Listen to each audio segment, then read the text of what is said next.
Hey YouTube, Matches 860. Want you all to know, I do have a pipe today. Somehow this pipe escaped my collection videos. This is a basket pipe that I think I paid about $11 for. And it's always forefront on my desk because it's a great smoker. But we're going to save the smoke till after this. I mentioned in my last video that I'll be doing a couple videos on how to have your pipes looking their best when you go out of the house. And I think it's important how we're viewed.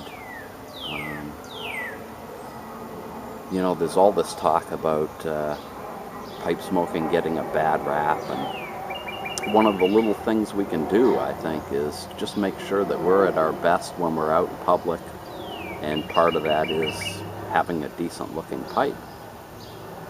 And I got a little story I wanted to tell, sort of as an introduction to the videos. For those of you who don't know, I'm a facilities manager at a retirement community. And one day I was having a problem with my backup generator. So I called the company that we contract to do the repairs on it. And a guy showed up, and I told him I'd meet him out at the generator in a couple of minutes, and he went on his way. So I go out. First thing I notice, the guy's got a pipe hanging out of his mouth. And naturally, you know, the conversation started. And as I was telling him what the problems with the generator were, I couldn't help but notice. The guy had what looked like a Grabo or maybe a Medico. It was an inexpensive pipe, but the thing was nasty looking. And I wanted to think of a way to kind of beat around the bush and, you know, find out why this guy doesn't take a cloth to it, or, you know, what he thinks about this whole pipe smoking thing.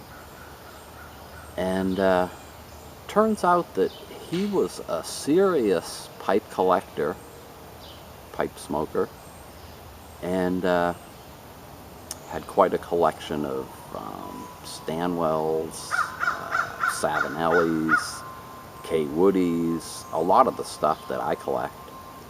And just spent non-stop time talking pipes with this guy. And the subject finally got around to the pipe that he was smoking. And he explained to me that, you know, working on diesel generators all day long, his hands get filthy. He's not in the best of environments.